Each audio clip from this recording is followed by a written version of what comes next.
ఒక దశాబ్ద కాలం పాటు మన అధినేత పవన్ కళ్యాణ్ గారు అనేక అవమానాలు, అనేక పోరాటాలు, ఎన్నో ఇబ్బందులు అన్నిటిని కూడా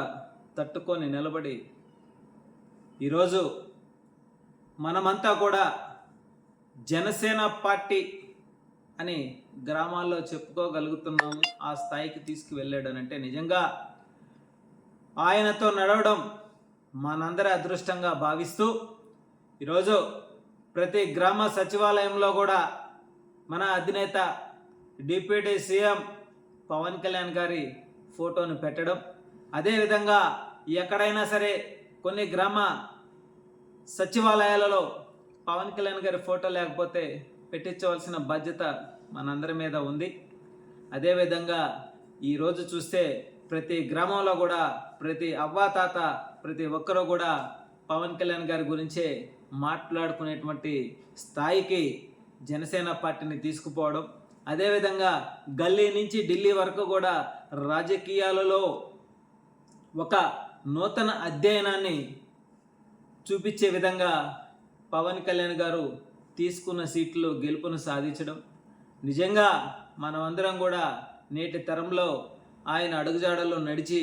ఈరోజు గర్వంగా గ్రామాలలో మేమంతా కూడా జనసేన పార్టీ అని చెప్పుకుంటున్నామంటే ఆ స్థాయి, ఆ స్థానాన్ని కల్పించినటువంటి పవన్ కళ్యాణ్ గారికి, ఆయన చిత్రపటానికి మనం పాలాభిషేకాలు చేసి ఈ కలియుగంలో మనకి ఒక దైవంతో సమానంగా ఆయన చేసేటువంటి అనేక సేవా కార్యక్రమాలు కావచ్చు, నీతి నిజాయితీగా ఎక్కడా కూడా అవినీతి జరగకుండా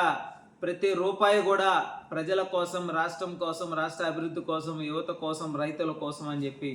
ఆయన తీసుకున్నటువంటి ప్రతి శాఖలో కూడా అధ్యయనం చేసుకుంటూ ఎక్కడా కూడా అవినీతి జరగకుండా నడిపించే విధంగా చేస్తున్నారనంటే నిజంగా దేశంలోనే డిప్యూటీ సీఎం పవన్ కళ్యాణ్ గారా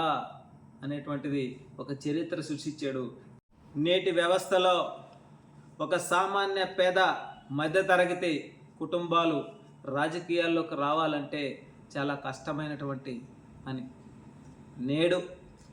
జనసేన పార్టీలో కులంతో పని లేదు, డబ్బుతో పని లేదు, వర్గంతో పని లేదు. కష్టపడి నిజాయితీగా పార్టీ కోసం ప్రజలలో ఉండి ప్రజల సమస్యలను పరిష్కరిస్తూ నీతి నిజాయితీగా ధర్మబద్ధంగా పోరాటం చేసి నిలబడగలిగితే చాలు